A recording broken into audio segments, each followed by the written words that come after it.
ပတ်အတွင်းမှာကိုရီးယားစာကို 4 scale လို့ပိုင်နိုင်အောင်ဘယ်လိုလေ့လာမလဲကိုယ့်ရဲ့ဆရာပေးလိုက်တဲ့စာဒါမှမဟုတ်ကိုလေ့လာနေတဲ့နေရာတစ်ခုခုကနေတိလာတဲ့ဝါဟာရတွေကိုချက်ပါကြက်တဲ့အခါမှာလည်းစလုံးတွေကိုနှုတ်တိုက်ကြက်တာမျိုးမဟုတ်ပဲ grammar စာကြောင်းတွေထည့်ပြီးတော့ပြောကြည့်တာကပိုလွယ်လွယ်မှတ်မိနိုင်ပါတယ်ဒီတူလေးမှာတော့ပထမနေ့ကချက်ခဲ့တဲ့ vocabulary နဲ့ grammar စာကြောင်းတွေကိုပြန်ဖတ်ရမယ့်နေမျိုးဖြစ်ပါတယ်ဒီတူလေးနေ့မှာတော့လုံးဝကြက်တာမျိုးမလုပ်ဘဲနဲ့ပြန်ဖတ်တဲ့အလေးချင်းကိုသာပြုလုပ်ပြရပါမယ်နော်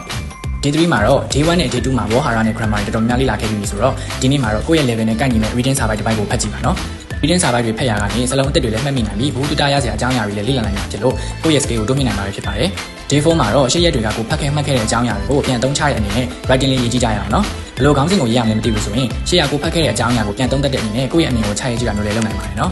Day 5မှာတော့ listening လေးလုပ်ပါမယ်ဗျ listening ကိုတော့စာအုပ်ထဲမှာပါရတဲ့အပြင် YouTube မှာလည်း postcard တွေရှာပြီးနားထောင်ဖို့အကြံပေးချင်ပါတယ်ကိုနဲ့ကန့်ညီတဲ့ postcard တွေကိုရှာပြီးနားထောင်တာဟာစာအုပ်ထဲမှာမပါတဲ့အပြင်ပအကြောင်းအရာစကားပြောသုံးနှုန်းတွေကိုမှသိနိုင်ပါတယ်ကျင့်9ရက်လုံးမှာစာရီတော်လောက်ထားပြီဆိုတော့ Day 6လေးမှာ speaking လေ့ကျင့်လို့ရပြီနော် speaking ကိုဘယ်လိုလေ့ကျင့်ရမလဲကိုရှိမှာတော့လေ့လာထားခဲ့တဲ့ grammar vocab တွေဟာစကားပြောတွေပဲဖြစ်တာကြောင့်အဲ့ဒီစကားပြောတွေကိုအသုံးပြုပြီးခေါင်းစဉ်တစ်ခုအောက်ကနေအကြောင်းအရာတွေကိုပြောကြည့်နိုင်ပါတယ်ကဲတပတ်တာရဲ့နောက်ဆုံးနေ့ Day 7လေးမှာတော့စာပြန်နှွှဲရမယ့်နေ့လေးပဲဖြစ်ပါတယ်ကိုတပတ်တာကြည့်ခဲ့တဲ့စာတွေကိုအပိုင်းလေးတွေခွဲပြီးတော့ပြန်ဖတ်ကြည့်ဖို့ပဲဖြစ်ပါတယ်အဲဆိုရင်တော့တပတ်လုံးမှာကိုရီးယားစာကို 4 scale အပါလေ့လာနိုင်မယ့်နည်းလေးကိုသိသွားမယ်လို့မျှော်လင့်ပါတယ်အကျိုးရှိတယ်ဆိုရင် page လေးကို like and follow လုပ်ဖို့လည်းမမေ့နဲ့ဘူးနော်